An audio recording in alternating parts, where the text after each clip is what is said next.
We are back for another session of War Chat. I don't know, what are we up to 7 now, Corey? I think this is 7, yeah. Wow, that's 7 awesome. going straight towards 100. Yeah, so of course that's Corey S. Clark, senior writer at Warchant.com. We get together once a week. We talk about a great FSU game. We got a good one for you. And I know I've gotten a lot of fan people that I know, that I trust. They were around a little before me that kept saying, man, you're doing a disservice. You got to go a little bit. You got to look at that 80s season. And you and I talked about a little bit, and you're right. I mean, so we decided, we looked at that. We're going to do 1980, Florida State, Pitt. It was number 3 Pittsburgh at the time. It was a huge game, one of the biggest games at the time ever in Doak Campbell Stadium. Dan Marino, all this. We'll get into a little bit with one of the stars of the time, and that's Bobby Butler of Florida. He's a Hall of Fame member at Florida State, All-American of Florida State, had a really good NFL career, just a great, great ambassador, does a really good job. We're going to talk. He's going to join us here in a few minutes. But, Corey, before we even get into that, talking about that game a little bit, you mentioned it before, how big this season was. I mean, the 79 team, first one to go undefeated in the regular season, but maybe not the greatest schedule in the world, and they kind of got housed by Oklahoma in the bowl game. It's a whole different ball game. This was one of the best teams in the country, if not the best team in the country. And I will make a case that I'm going to mention to Bobby. This may have been when you go back and look in hindsight, these may have been the best 2 teams in college football. These 2 guys played in Doak Campbell that night. Yeah, I really don't think there's a doubt to that. Now, Georgia ended up winning the national championship, but Georgia played exactly – at the end of the year, they had played exactly one ranked team. They played one team that was ranked at the end of the season, and that was Notre Dame, who wasn't very good. It wasn't a great Notre Dame team. Florida State played the number 3 team in the country in back-to-back weeks and beat them both. In Pittsburgh, that was Pittsburgh's only loss of the season. Nebraska only had 2 losses that season. Then their only loss – we'll talk about it with Bobby a little bit, was a 10-9 loss to Miami. The offense didn't play well, turned it over a lot, but still Miami's only touchdown came after a 53-yard penalty, because back then they didn't have 15-yard for pass interference. It was spotted the foul. They called Florida State for a pass interference in the end zone, where the Bill McGrotha story from that day makes it sound as if the ball was 5 yards over the receiver's head and it was an uncatchable pass, and that's what Bowden said afterwards. But They scored. That was their only touchdown, and they won 10-9 because, much like 1987, Bowden scored late and decided to go for 2, and the ball was batted down. That was their loss in the regular season, 1 point, and then they lost to Oklahoma in a crazy, crazy last-second loss, also by 1 point, where they dropped 2 surefire interceptions that would have sealed the game, and so they ended up losing that game. But yeah. You know, when you look at what they did, who they beat, that defense, I think I added it up, gave up like 83 points the entire regular season in 11 games. 2 teams scored above 10 points the entire season. And they weren't playing chopped liver. They were playing real teams. And I think when you talk about that 79 team, Gene, when I read up on that 79 team, because I was too young to remember it, they got treated a lot by the national media like, I don't know, like when a WAC team is 10-0 or 11-0. You know what I mean? They were independent. They didn't beat anybody really good. Florida was terrible that season. So Miami wasn't Miami then. So they didn't have any real wins to hang their hat on. Since they beat Cincinnati and they beat Louisville's and teams like that just weren't very good, and they'd even struggled through some of them. So it was always like, all right, well, how good is Florida State really? Sure, yeah, they beat all these also-rans, but they played Oklahoma in the Orange Bowl, and they lost pretty convincingly. That put them back in their place. The 1980 season comes along, and they beat Nebraska at Nebraska, number 3. And then the very next week, they beat Pitt in the game we're talking about. And that Pitt team was loaded. It had 4 future NFL Hall of Famers. It had 6 college football Hall of Famers on it. Jackie Sherrill was the coach. Dan Marino was the quarterback. Hugh Green, the defensive end, finished second in the Heisman voting. Mark May won the Outland. Russ Grimm, Jimbo Covert, Ricky Jackson are all in the NFL Hall of Fame. They had 7 All-Americans, 30 draft picks. The numbers were nuts. But on that night, Florida State didn't just think they were better than Pitt. They were better than Pitt. And it's an all-time great game and a huge win for Bobby Bowden. Yeah, the more we hear about how talented that Pitt team was, a Florida State team, it's very comparable. When you talk about everybody talks about the 87 Florida State-Miami game, all the talent on the field. And I think there was more attention at that point. Everybody looks back. They don't look back at this game. But I got to wonder, if you just go by NFL numbers, I wonder if there might have been more NFL talent on the field that night than there was in that 87 game. It was well, I'm telling you. I saw one stat, Corey, that said there were 23 NFL starters just from Pitt that were on the team. 7 first time. Yeah, but that's the crazy thing. When you go back and look up that Pitt team, they had guys back then. The draft went like 18 rounds or something, so they'd have guys drafted in the 12th round, but they'd have a Wikipedia entry, and I click on him. I'm like, oh, he played in the league for 9 years. It was crazy. They had probably 20 or 22 starters on that team. Chris Dolman was supposed to be on that team, but was at prep school instead, because I don't know if he hadn't qualified or what, but he was a freshman in 81. Chris Dolman should have been on that team. Bill Fralick was coming the next year. They were loaded. I mean, they had 2 Hall of Fame offensive linemen, and they weren't even considered the best offensive lineman on their team. Mark May was. So they had 3 NFL first-round type talents on their offensive line, plus – the guy that retired is the all-time leading passer in NFL history. And he was great in college in Dan Marino. But that night, when you have 30 Pitt guys, and then Florida State had probably a dozen at least guys drafted off that team. And what we talk about with Bobby that I think kind of gets overlooked when you look at those two years in particular is Florida State had the best kicking combo. Mm-hmm. You could argue maybe in the history of college football. People don't understand how unbelievable Ron Stark was as a punter. He was a game changer as a punter. And he had 2 60-plus yard punts in this game alone. One from his own end zone. So when you talk about that and you talk about Bill Capice, who kicked 5 field goals the week after kicking like 4 or 5 or 6 against Nebraska, you're talking about guys that in big moments were absolutely clutch. And I don't know if you guys remember, but later on, maybe 10 or 11 years, the kicking wasn't so great at Florida State. But in 1979 and 1980, those guys were off the charts. Just incredible talents. That's what they always about Florida State kicking. Just always surprised. It's feast or famine. You either have great kickers or they're just horrific. There's no in between. You can never be like right in the middle. I do remember a little bit. I definitely remember. It's funny because I was a kid up in Illinois at the time. I remember more about Pitt because I actually lived in Pittsburgh. My first college football game I went to go to was when I was a kid, 76, going to see Tony Dorsett play at Pitt when I was living in Pittsburgh. So I mean, I knew a lot about them. I knew about Hugh Green at the time. The guy finished with 53 sacks. I mean, that's ridiculous. I mean, I think Reinhardt has the all-time record. Him is right ahead of Boulware, but he's at like 30-something. Is that what it is? Yeah, no, I think Boulware edged him maybe, you're right. Boulware was like 2 behind, but Boulware only played 3 years. Yeah. So Boulware, even if he come back for 4 years, might have gotten to 50. Yeah, I mean this guy. I mean, think about how good you have to be as a defensive end to finish second in the Heisman vote, ahead of Herschel Walker and Marcus Allen. It's ridiculous. It was just crazy. And Florida State was really good too. Yeah, Pitt was an all-time team right there with the talent. But Florida State, I mean. They have 7. I mean, Florida State, like you said, basically was just and also ran. Nobody really thought, even in 79, like you said, they thought it was flukish. They had 7 guys who were first or second team All-Americans on this team in 1980. So, I mean, that tells you suddenly they're suddenly gone from a team a few years earlier that was going 1-11, not winning games, hiring Bobby Butler. And a few years later, you're beating top 3 teams, and you're putting a bunch of guys as All-Americans. So, really, this was kind of the season that put Florida State football on the map. There were some great players. There were some really good teams in the past, but I don't think any of them reached the level of that 80 team.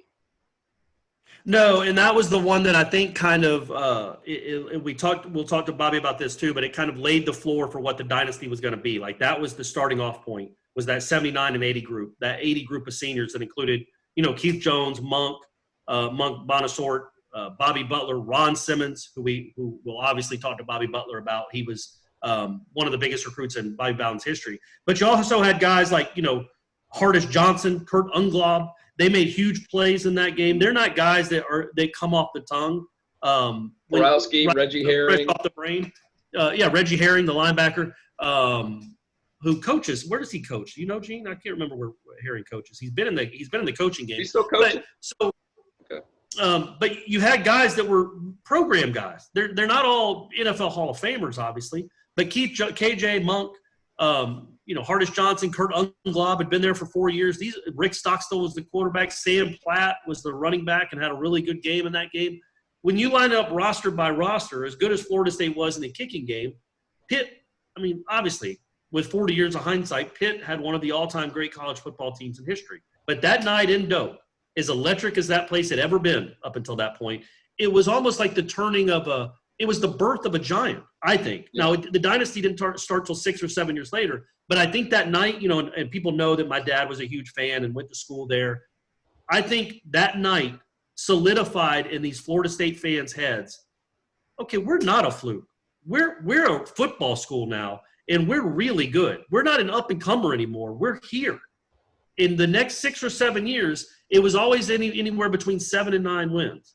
But the foundation for greatness had been set with that 79 and 80 team, and then obviously 87 from on took it up. But I think that night in particular, let all those Florida State fans know, man, there's nothing flukish about this. Yeah. This coach knows exactly what he's doing. He is a great recruiter. He is just a great program builder, and we're here for the long haul. And they were right. I think that night was almost a shift, because even the Nebraska game, you're like, all right, that was awesome, but they just lost the week before to Miami. So then you come back home and you're playing the number 3 team again with this hotshot quarterback, and it would have been understandable if Pitt comes in there and wins. There's no shame in that, losing to an all-time great team. But instead, you beat them by 2 touchdowns, a team that didn't lose again. The rest didn't lose at all other than that game. And I think that was when people realized just how good Bobby Bowden was. Yeah, like you said, you could maybe every now and then we see in college football, you fluke into one win. Then go, okay, Nebraska, maybe it was just a really weird thing. But you don't beat 2 top 3 teams back-to-back weeks unless you're a really freaking good ball team. So that's what they did in 80. But now we're going to talk to one of the guys who was the key players from that squad in 1980 and had the interception that put the game away there at the end. And that's, of course, Florida State Hall of Fame member Bobby Butler will be joining us here on War Chat. Welcome back to another session of War Chat. And we're talking about some of the great all-time Florida State games. And I'm joined, of course, by Corey S. Clark, senior writer at Warchant.com. But the real star today is Bobby Butler, one of the stars of that 1980 team that was just unbelievable, Bobby. I appreciate you taking time. And, you know, one of the things when I was looking back at that, and I've seen highlights and I read up a little bit before having you on, you guys really started the DBU in 1980. I mean, think about it, with you, Monk Bonasart being back there, Keith Jones. And we're going to talk about this game, the great game against Pitt you had. But, I mean, what you 3 interceptions against Dan Marino. That I don't know if that ever happened to him in the pros once. I mean, just first of all, talk about that, the DBU, you guys kind of starting that whole tradition of Florida State, and then how great that 1980 team was. Well, I tell you this. Everybody always say that we were the group that started. We didn't start it. I mean, you think back in the late 60s and early 70s when J.T. Thomas, who's a first-round draft choice of the Pittsburgh Steelers, played, and guy ended up winning 4 Super Bowl rings, and he was a great player. He was a first-round pick. And then we had guys like Bobby Jackson, who I played with as a freshman at Florida State, who had a great career with the New York Jets and in his career in Atlanta with me, great players. And then our group, man, we did have a special group. We all came in the same year, me, Monk, and Keith, and man, what I tell you, what a relationship we had together on and off the field. And so those my little brothers, and it was the start of things. It was the start of the Bowden dynasty. And so I think Coach Bowden, the biggest thing he did was recruit Ron Simmons, right? Mm-hmm. So it could be the biggest recruit in FSU history, in my opinion, right? And so you get him, and you add a couple guys who can play, like Ken Lanier, Ernie Sims Sr., Bobby Butler, Monk Bonasart, Keith Jones, Reggie Herring. I mean, and we just start taking steps, and the rest is history. So your freshman season, Florida State had 4 losing seasons in a row. But the year before you got there, they went 5-6, yes. Played Oklahoma really close, mm-hmm. and you could see that Bobby Bowden had this thing going in the right direction. But your freshman year, you go 10-2. Mm-hmm. It's like, okay, it's the dawn of a new day at Florida State. Before we get to 1980, how important was that first season just in making all you young guys believe we're good and we're a winning program? Well, that's the key, is the belief system, right? When I met with Coach Bowden, when he was recruiting me, I didn't even think about the record. And I'm from Delray Beach, and I say that very proud, right? We do nothing but win. And so, when I chose Florida State, my buddies laughed at me. Why are you going to that school? But when I met Coach Bowden, it was something that connected with my heart. It was just a connection, man. I mean, 20, 30 minutes of conversation.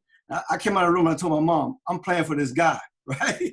So I just felt it in my heart. Had no idea, because I came really on an unofficial visit. My parents drove me up there after the state championship game in Ocala. We drove there. I met Coach Bowden. Student body wasn't in, so I didn't get that fanfare. I didn't get that all that excitement. I just met him. And after I met with him, I hung out with Ira Joe Hunter, who was from Tallahassee. And I loved him. And so, man, it was just like a great fit. And so when I came to camp, and we had guys like Keith and Monk, and we had a senior latent defense. Nat Terry was a free safety. Bo Jack was a corner.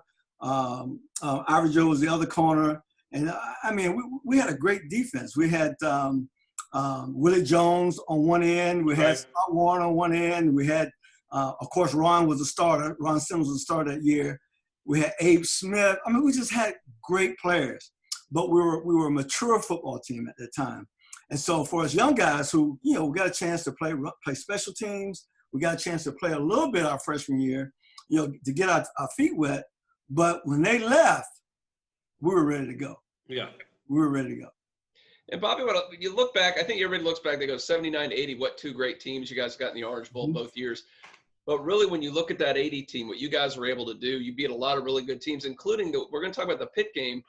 But I mean, to show how good you guys were, you went into Lincoln, Nebraska the week before and beat number 3 Nebraska. And this was Nebraska was the program back then. I mean, they were the team. Everybody wanted to be Nebraska. They were the best team in college football at that time. Absolutely. You guys have back-to-back top 5 games, and the only 2 games you lost were both 1-pointers. I know that's a little heartbreaking when you look back. How you were a sliver away from winning a national championship in 1980. Absolutely. Well, we were starving for it, man.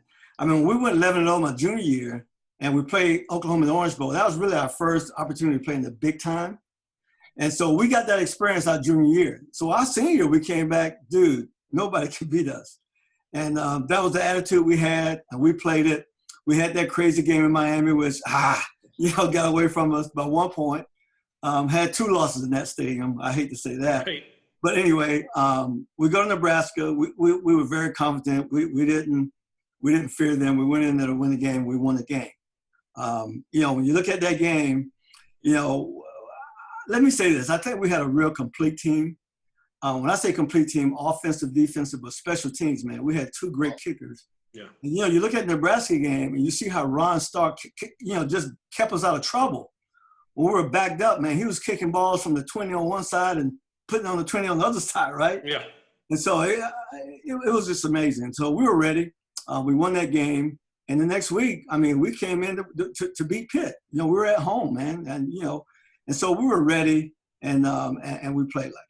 So when you play that Pitt game, you've lost 1 game. It was by a point at Miami. I think it was the same deal where you could have gone for the tie. Absolutely. Bowden went for 2. Also, their lone touchdown was a very apparently controversial call where the ball was overthrown, but they called pass interference. Yep. And back then it was a spot foul. So their only touchdown was after a 50-something yard penalty. They got them to the 1. That's the only loss y'all had going in. You had just beaten number 3. It's a really good win in Nebraska. I think Bowden always said it was maybe one of his most favorite wins of all time. Yes. But then you got literally, when you look at their roster, Bobby, when you look at this Pitt roster, it is one of the all-time talented college football teams in history. There's 4 NFL Hall of Famers. Yes. Jimbo Covert, Russ Grimm, and Ricky Jackson. Absolutely. It also had Mark May, who won the Outland. Yes. It had 3 other guys that were first-round draft picks, Bill Moss, Julian Dawkins, a wide receiver. Hugh Green. Only the guy that finished Heisman. Don't forget that guy. Yeah, that guy finished higher than Herschel in the Heisman voting. Yes, he did. He won every other award but the Heisman. So when you go into that game, you look at that roster, and you guys were really good, but they had these enormous names and guys that would have great careers. Right. What was your mindset? Were you like, we belong on the field with them? We're going to beat these guys? Hey, here goes nothing? Like, what are you guys thinking that week going into that game? Well, honestly, let's just be real. We didn't know those guys like we know them today, right?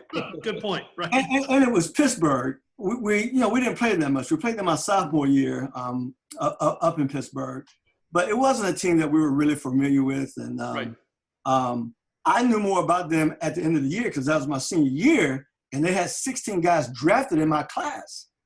Which was unheard of back then, right? By the way, I wanted to throw that out there. They had 30 guys off that team drafted. Right. Were in the first round. Right. They had like 22 or 24 combined Pro Bowl appearances. Yes. It's literally an all-time great team. Probably the best team roster-wise of all time. Yeah, but you didn't know that at the time. You're 20. We didn't know it at the time. The only person I knew on that team, of course, we knew Marino was the stud quarterback. Whoop-de-doo, right? And the only guy on that roster I knew was Ricky Jackson, because we grew up together playing against each other in Palm Beach County. He went to Pahokee. I played at Atlantic High School in Delray Beach. You didn't get him to come to Tallahassee with you? Listen, this is no joke. This is no joke, right? So after we played Ricky, my senior year in Pahokee, he come to me after the game. He said, dude, why don't we get together and go to the same school? I say, let's talk about it, right? And, we play basketball against each other, track. I'll see him all the time. Next thing you know, he's going to Pittsburgh. I say, dude, I'm not going up there. Right. It's too cold up there, man. You can have that, right? And so what a great player. That guy, amazing guy, great friend. But, even in high school, he played – he was like the second-tier guy in high school to a guy named Remus Johnson, who eventually went to Georgia Tech. We ran at Ricky on offense. Wow. Okay. He goes to Pittsburgh, and Hugh Green's on the other side, right? Yeah. Always kind of playing in somebody's shadow, but always playing with that chip on his shoulder. I mean, what a great NFL ball player. Well, Bobby, you want to talk about a little bit of this game? What's amazing about this, like you mentioned, the talent. This is the only game Pitt lost all season. I mean, they ran roughshod through everybody else. I mean, looking back, this could have been really the two best teams in college football going at it in this game. When you look back at the talent, you guys had 7 guys who were first or second All-Americans on this team too. And like you said, you were special teams all across the board. What they want to ask for you get into the game, because you said you were close, obviously, with Keith and then the late, great Monk Bonassort. Monk was from Pittsburgh. So, I mean, this game had to have special appeal to him playing, bringing his hometown team coming to Tallahassee to play them. I tell you, he was ready to go. And if you back up 2 years previous to that, when we went up to Pittsburgh, he was on fire up there then too, right? So we knew we was going to get an A game from Monk that night. And, Monk was a special guy. Here's a guy, I don't know how fast Monk can run the 40 in, but not very good. Right. But highly intelligent. And I'm telling you, one of the most physical players I ever played with in my life, period. I mean, he had a nose for the ball. And so he had a great night that night. And I'm happy we won that game for him. And as good as the night was for you guys as a defense, as a team, it didn't start well. Like, I think you got the ball first. Hugh Green sacks Stockstill on like the first or second play and says, hey, everyone, I'm here. Know this name, number 99. And then Marino drives them right down the field. And look, you guys gave up 8 touchdowns all year. You gave up a total of 83 points in the regular season. Right. We're used to giving up points. This dude with this cannon goes right down the field. Absolutely. What were the adjustments after that? Had you ever seen an arm anything like that before? And how does that change the way you play cornerback when a guy can make those kind of throws? Well, let me say this. He was the best quarterback I ever played my 4 years at Florida State. And a lot of good ones, but that guy was on another level, right? He was such a gunslinger that it didn't matter if the guys were covered. If you see the first touchdown, me and Keith Jones was all over that guy. He still threw the ball. Most quarterbacks would have just pulled it down and just checked down. He threw the ball, and the guy, some kind of way, he got sandwiched between me and Keith and came up with the ball. I'm still puzzled how he got that ball, right? But when you got a quarterback like that, he's not overconfident, but he's very confident. Right. And he's going to make the throws and depend on his receivers to make plays, and they made some plays that night. So, Bobby, you guys, they go score first, and you guys scored 23 straight points, go up 23-7 at the half. Like Corey said, some adjustments there. And obviously your offense, as great as your defense was, you mentioned all the guys on their defense, Pitt was only giving up 5 points a game to that point going into that. I think they finished with the #1 defense in the country, and you guys put 23 on them and a half. Right. They had to be a little shell-shocked on that side. Yes. Well, I'm going to be honest with you. Back in that time, most teams ran, especially in the South, they ran the wishbone, they ran the veer, a lot of option teams. We threw the ball around. We're a different kind of offense, right? Now, up in the Big Ten, Penn State, they were a little different, but they didn't throw the ball. We put it this way. We had a different offense, and our offense can score on anybody, can score on anybody. We had great talent, even though we didn't have the NFL ball players. But when you start naming some of the guys on our rosters, like Sam Platt was a phenomenal athlete. I mean, he played wide receiver 2 or 3 years, and then they put him back in the backfield, tailback, and he rushed over 100 yards that game, right? I mean, we just had a lot of great talent, not name talent, but guys. And here's the thing. Here's the thing. We all bought into Coach Bowden's system. And the thing about Coach Bowden, nobody wanted to let him down, right? And so we played so well together as a unit. And we had the great defensive coordinator, Jack Stant was my defensive coordinator. And that guy was a no-nonsense guy, and he was a guy who coached the details. And we needed all that to be a successful team. And, you know, and it worked out. It was really good. And we'll get into more of the defense and the offense, but you touched on Ron Stark. Number one, Bill Capice, I think, kicked 3 field goals in that first half, including I think he had kicked a field goal to get you up 20-7. Y'all force a turnover late in the half, and he booms like a 53-yarder walk-off. Absolutely. You guys going up to 23-7. I guess, and also I wanted to bring up, when you read Bill McGrotha's game story the next day, every other paragraph is talking about a Ron Stark 60-something yard punt. Absolutely. And my dad, who was a diehard Florida State fan, who I wasn't at that game, but he was, and he would always, before the dynasty, this was his glory moment, the 1980 season, obviously. Right. So he would always regale me with Ron Stark, the guy punting out of his own end zone. Yes. The Pitt Panther punt returner having to run towards his own end zone at full speed to catch it over his shoulder like Willie Mays. Right, exactly. The highlight, it's unbelievable. Unbelievable. What kind of, I guess, instead of a dude that's going to kick it 32 yards down the middle, what kind of sense of, I don't know, safety do you have knowing a guy can punt it, flip the field with one swing of the leg, and then also the great field goal kicker? Well, think about it. They both were weapons, right? Yeah. Ron Stark was a weapon. So in other words, teams really couldn't play the field position game on us. No. Right?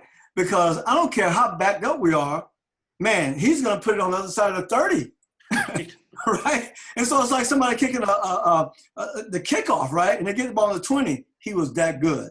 So no matter how our offense was backed up, no matter if we didn't get first downs back there, we were very confident that Ron can get us out of trouble. And he did. He did that night. He did the week before. Anytime we had that situation, Ron Stark punting us out of trouble. And then Bill, listen, Bill and I came in the same year, right? And Bill's a little hot shot. I love this guy, right? He's always had that confidence. He always had that attitude. I don't know if you saw the game. He'll kick a field goal or kick the ball in the end zone, and he just rolled the field like, he's all fired up. He made the biggest play in the world, right? But he lived his life that way. He lived his life that way up in the dormitory, right? Okay, great. He was an excited guy, right, all the time. And he was a great athlete. So you look at our 2 kickers, great athletes. Hey, Bill Capice, in high school in the state of Florida, ran a 9,800-yard dash. Wow, did he really? Unbelievable. I'm telling you, unbelievable. If you watch him kick the ball off, he's going down to make the tackle. He wasn't the normal kicker, field goal kicker. Right. And then Ron was like a decathlete, right? I ran track with Ron at Florida State. He was a decathlete. I mean, the guy could pole vault, he could high jump. Dude. Yeah. So listen, we had the best 2 athletes at kicker in the whole nation. I guarantee you. Nobody had guys like that. And we were fortunate to have those guys on our team back in the 80s. So, Bobby, you guys, after that first drive, shut Marino out in the half. And I think you, Keith, and Monk all had interceptions against Marino. Is not only the defense making an adjustment, are you making an adjustment because, okay, this is a quarterback. He's not going to back down. He's going to throw in these small windows, but you don't normally see that in college. You guys had to make some adjustments to this quarterback, and I guess obviously that paid off for you. Well, let me say this. Every time Marino had a big pass, a big completion, we were all over the guys. We just didn't come down and make the play. We didn't knock the ball down. So it's not like we were out of position. We were always in position to make play. But like I say, hats off to Dan Marino. I can tell you more stories about him on the next level. What an unbelievable talent, right? Yeah. And so, I mean, what an unbelievable guy. And so, he was playing lights out. I think they all played lights out. But you can't win a game when you turn the ball over 7 times. Right. It's just not going to happen, right? And so, and then you look at a game where field position, we won that battle, right? You win that battle, You turn the ball over 7 times. I don't care how many yards you pass the ball for or how many miles you run, you're going to lose that game. That's a stat. That's an indicator of you losing the game. And, it kind of reminds me a little bit of like when Florida State played Oregon in the Rose Bowl. I think Florida State was the better team and more talented. I'm not saying that about Pitt. Right. But I'm saying about Florida State was more talented. But when you turn the ball over 6 times against a good team, that's a wrap. But I don't want people to think that was a fluky game for the Florida State defense to turn a team over that much. Oh, you no. guys were literally the 22 points was the most you gave up all year. The 14 was the next most, and those were the 2 number 3 teams in the country. Absolutely. After that, everybody scored in single digits. You guys were a juggernaut defensively. Absolutely. Did it start with Ron? I mean, I know Simmons was great, but was it up front? Like I know you guys in the backfield were really good. Mm-hmm. What was it? What made you guys so dominant? Well, listen, I tell people this all the time when we talk about football. It's just football is not that complicated. If you're good up front, you're good. Yeah, right. We were great up front, and most of them, except for Ron, were no names. Mm-hmm. But we had ball players who know how to hunt the football. Reggie Herring, I played against Reggie Herring. I played against most of those guys in high school anyway. Reggie Herring was a dog, right? Right. Let me tell you, Paul Porowski was a dog.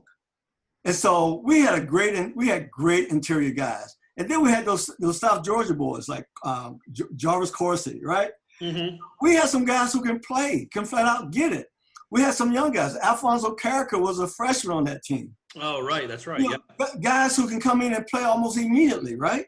Mm-hmm. And we had Mossick on the other side, who probably was the most enthusiastic player we had on the whole defense. I mean, and so we had players, and you had Keith Jones, and he was my boy. I mean, we played on the same side together. What a smart football player! I tell you what, he was never out of position. Always was in the right place at the right time. Always made great big hits. He won the Mississippi State game my junior year down on the goal line by the locker room. A big hit right to go. So we had players, man. We had players, and we played well together. And so that says a lot for our defense. We were good up front. Our up front 7 were great, in my opinion. We played well together. Yeah. And here's the thing. I think we got to give kudos to this as well. We were starters 3 years together. Yeah, right. So you think about that, the time we put in together. Hey, look, man, if you keep getting those reps like that and you know the guy playing next to you and you can depend on that guy, you know where he's going to be, you know what he's thinking, it makes you all that much better. Well, in your last 2 regular seasons, you went, what did you go, 21-1 combined your last 2 regular seasons, and the one loss was by a point. Right, exactly. After a bad call in the end zone. Exactly. You learned how to win. You were winners. We were winners, and we believe. So here's the thing that you have to understand about that team as well. We played in the South. We played a lot of SEC teams, right? We played Florida every year, of course. Played Mississippi State. We played South Carolina. We played Auburn. We beat them all. Right. We beat LSU my junior and senior year in Baton Rouge, and it was supposed to be the craziest place in the nation to play at that time. You can't win in Baton Rouge. Well, I beg to differ. We went there back to the year, right? And we put it on them. And so it wasn't like we had this light schedule, like we were just playing a bunch of teams that couldn't play. Right. I mean, we were playing teams. And so when you go to an Orange Bowl your junior year and you face a Billy Sims and a J.C. Watts, you get those names for the first time. Well, the next year you come back, pretty much the same guys. Dude, you're not worried about that. You know that we can play on this level. And like I said, we just played so well together, and we did a good job that night. So, Bobby, in this game, Pitt, of course, with Marino, I mean, they do make a little bit of a run. They make it interesting in the second half. Mm-hmm. Or like get late in the fourth quarter, they're driving to go ahead and get it within a 7-point game. Mm-hmm. And then you, of course, make the game-clinching interception. That had to be really satisfying. At that point, you pick the ball off. You guys are up 2 touchdowns. I think there's only 3 minutes left in the game. Mm-hmm. So you know at that point you got it won. Just tell us about those last few minutes of that game. Well, sometimes when you have momentum and things like that happen, I mean, from a mental standpoint, the other team just, it's like, we can't do anything right tonight, right? Yeah. We get it going for a couple of plays. Oh, man, we fumbled the ball. Oh, man, we threw interceptions, right? And it's like, oh, here we go again, right? And so I don't care how great the team is. That mentality will set in, if you keep turning the ball over. I'm quite sure they were very confident that they can always come back with Marino at quarterback. But thank God every time he get it going, except for the opening drive, and really the opening drive in the second half, I think they scored as well. And so, you take those two drives away. I mean, what do they have? So, it was a great night for the Seminoles. I tell you that, to play a team like that at home, at night, which we love to play at Tallahassee. We're a night team, especially back then, right? And so, it was a great win for us. And I wanted to ask you about this. So my dad always told me this, and I remember I was young, but I remember watching college football games where if the crowd was too loud, the quarterback would go to the referee and say, "I can't hear." And then I guess if the crowd kept being loud, I guess a penalty would be called. I don't know how was that what would happen? That's the thing. That's what's supposed to happen. Mm-hmm. So I remember my dad always telling me this story about Marino. Like every third play, he kept looking at the ref like, "I can't hear." And the ref got so fed up, he just pointed to the center like, "Man, get your butt under center and let's go. I'm not doing this anymore." Right. How loud was that crowd? You played in the NFL for over a decade, man. You've heard a lot of really loud stadiums. Mm-hmm. I was always told, I was 5 at the time, I wasn't there. My dad always told me until the expansion in the 90s, that was as loud as he'd ever heard a college football stadium in his life. That night against Dan Marino and Pitt. That's the loudest I ever heard it, right? It was crazy. I think the South Carolina game, my junior year, was pretty crazy, but that night, think about it. All right, before Coach Bowden got there, we talked about the previous 3 years, and then he was 5-6 his first year. And all of a sudden, you got a team that went 11-0 the year before, and now you just beat Nebraska, number 3 in the nation. Right. And now the next number 3 team is coming to Tallahassee. Dude, we were on fire that night. And it wasn't just the football team. It was the fans. It was the student body. It was live in Tallahassee. I'll never forget that night. Well, that's great stuff, Bobby. Corey, you have anything else? Yeah, I wanted to I guess you talked about him a little bit at the beginning, and I've asked you about him before. Mm-hmm. But what did you know about Ron Simmons before you got on campus? And if anything, and when you saw him for the first time, I don't care if it was in the locker room, I don't care if it was running sprints in the dorm, what did you think of him then, and how good? I think by 80, he might have been a little worn down. I know he had some injuries. Mm-hmm. How dominant a dude was he as a freshman, sophomore, junior, and just what was it like to meet him and see that for the first time? Well, it's funny that you say that. That's why I'm laughing. I hear you asking this question, right? All right, so, when I got to Florida State, you had a freshman locker room just for freshmen. Oh, okay. All right, and then you had the upperclassmen locker room. So they put us all together in a little JV locker room cage like scenario, right? Right. So I'm in my locker, and I'm looking at my locker, and all of a sudden I see this mask coming to my left. And I look, and I see this big dude, right? I didn't know who he was. He sat down, and I look, I go, "Hey," I said, "Hey, dude, this is the freshman locker room. This is not," he said, "I'm a freshman, man. I'm Ron Simmons." I was like, oh my gosh. Now, understand, you know how big he was. Mm-hmm. I think he came in college about 235, 240, something like that. But looked chiseled. But he was chiseled. I'm talking about, he was chiseled, right? So when I was a freshman at Florida State, I weighed 145 pounds. Oh, man. And so I see a guy who I found out that I'm older than he is. Right. And he's this big, massive guy. That was incredible, right? So coming in, though, Ron immediately, they found a spot for him because we had Aaron Cox and we had Jimmy Higgins, our 2 middle linebackers at that time. And both those guys were great ball players. Ron Simmons played middle linebacker in high school. Yeah, I can't even imagine that. I can't even imagine. He hurt everybody he touched. Sure. And so Ron played nose guard for us, but really Ron should have played middle linebacker. I mean, he was the second fastest on the team. I mean, that's crazy. Think about that. You know, I was the only guy who can beat him in the 40. Yeah. I bet if he was chasing you for real, you'd have run even faster. Well, I had to run faster, right? I had to get some stuff that I never thought I had, right? So he was that kind of a guy, but didn't know anything about him personally, but immediately, you know, we knew his impact. And to this day, I say he's the biggest, most crucial recruit that we ever picked to start building our program. Well, and I was going to say, I think that 79 and 80 team, you know, we see it now a lot where there's a college football coach that comes in, changes the culture, has a nice little spurt to start, but then evens up to they're back to being Florida State. They're an afterthought. They're 5-6, 6-5. Right. So he has a 10-2 season, a nice season. Then I think you win 8 games the next year. Right. And even the next year, 11-0, there were people that thought you weren't legit. They thought you had kind of a weaker schedule. You didn't belong in the national championship game. Right. And Oklahoma showed you what big boy football was and all that nonsense. So I think that 1980 team, going on the road and beating Nebraska, shut people up. Then you beat one of the all-time great teams in college football the next week. Right. I think I know the dynasty didn't officially start until 1987, but I don't think the dynasty ever has a chance to ever start without the 79 and 80 teams. I assume you agree with that, and you had to take so much pride in what the program later became because of what you guys did at the turn of that decade. Well, I totally agree. I mean, it was the floor had been poured. Right. The foundation had been poured, right? And so it was up to them to go out and to build on that. And, you know, I tell you, it made me so proud playing in Atlanta.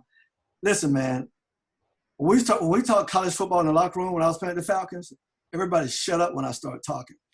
Right. Yeah. Because we took it to everybody. Because after I left, you know, they went to Ohio State that year, and they went to Michigan. They went to the Big House. That's right. Brother, we went everywhere and smacked everybody. So until Scott K showed up, I had to shut my mouth. He was an Oklahoma guy. Then the Oklahoma guy came. Right. Okay, all right, Scott. You got me. But, yeah, I mean, you know, it's just amazing. And I think what I have to say, and I want to say this, Coach Bowden, without him, none of this was possible. None of it was possible without him. Because you think about the kind of athlete he started to recruit when Dion, Leroy Butler, you know, Odell, all those guys started to play. I mean, he started to get the guys that everybody else was getting. You know, even with my group at Florida State, you know, we had a great group, but Florida always out-recruited us. Yeah. As far as the so-called, they didn't call them 5-star back then, but the big recruits, right? Florida always out-recruited us, right? And so, but we just had guys who wanted to play, and, you know, we bought into the system, and we played well together. We loved each other. Well, that had to be satisfying, too. You mentioned Florida being able to beat them. I mean, your last couple seasons in a row, to have bragging rights over them. Because I know all your life you're running into Florida fans. Hey, listen, man. You never lost, did you? Did you lose? Did you ever lose? No, dude, yeah. no. Yeah. So here's the thing. Everything that you want to do, we started all that. We're the first class to have an undefeated regular season, right? Mm-hmm. We're the first class to beat Florida 4 in a row. I feel to get 11 wins. I feel so good about that Florida thing, right? Oh, you should. You got that for the rest of your life. You've gotten to live off that for. Oh, listen. I'm telling you. So it was a good thing. I almost felt sorry for them my senior year though. They had won a game. Almost. Yeah, almost. Was that my senior year or my junior year? My junior year. I think it was your junior year. Yeah. We're undefeated, and they were 8-1, something like that. And it was ridiculous. So, and you were also the only team to beat that 1980 Pitt team. Right. And I wanted to ask just about that night, and then we'll wrap up.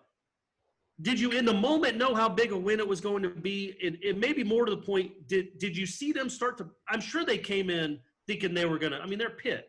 And back then, for people that don't remember, Pitt was – I mean, that was a legitimate program. Warchant had just been there a few years before that. They had won a national championship. They were favored to win it that year.